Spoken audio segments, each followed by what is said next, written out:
ગોધરા શહેરમાં રખડતા શ્વાનનો આતંક. રખડતા શ્વાને 12 મહિલાઓ સહિત 7 જેટલા રાહદારીઓ પર હુમલો કરી ઈજા પહોંચાડતા સ્થાનિક લોકોમાં રોષ સાથે ભયનો માહોલ. ગોધરામાં ગત મોડી રાત્રે એક પછી એક 7 થી 8 જેટલા રાહદારીઓ પર રખડતા શ્વાને હુમલો કરી તેમને ગંભીર રીતે ઈજાગ્રસ્ત કર્યા હતા. સાતપુલ કેપ્સ્યુલ વિસ્તારમાં રખડતા શ્વાને 12 મહિલાઓ સહિત 7 જેટલા રાહદારીઓ ઉપર હુમલો કરી હાથ અને પગના ભાગે ઈજા પહોંચાડી હતી. શ્વાનના હુમલાનો ભોગ બનેલા તમામ લોકોને સારવાર માટે તાત્કાલિક હોસ્પિટલમાં ખસેડવામાં આવ્યા છે.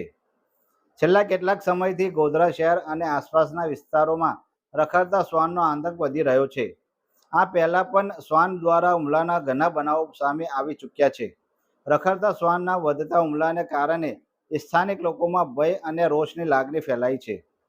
તંત્ર દ્વારા આ મામલે તાત્કાલિક પગલાં લેવામાં આવે તેવી લોકમાંગ ઉઠવા પામી છે. ચલો, સાતપુલ કેપ્સ્યુલ પ્લોટ પર એક રખડતા શ્વાને ઈજાઓ પહોંચાડી છે. 7 થી 8 લોકોને ટોટલી ટાર્ગેટ કર્યા છે.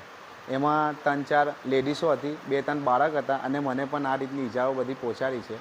અગાઉ પણ આવા રખડતા શ્વાને બહુ લોકોને ઈજાઓ પહોંચાડી છે અને જેને પણ શ્વાને ઈજા પહોંચાડી છે એ ટોટલી અહીં સિવિલ હોસ્પિટલમાં સારવાર હેઠળ આવ્યા છે.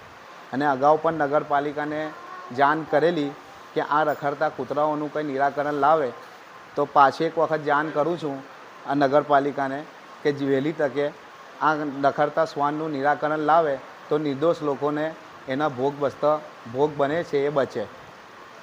હા, નગરપાલિકાને ખાસ વિનંતી છે કે આ રખડતા જે પણ શ્વાન છે એને પાંજરામાં પૂરવામાં આવે વહેલી તકે, નહીં કે રખડતા બાળકો, છોકરાઓ, સ્કૂલના છોકરાઓ જે બહાર ફરે છે, જે રમનારા છોકરાઓ છે એમને પણ નુકસાન પહોંચાડી શકે એવી શક્યતા છે.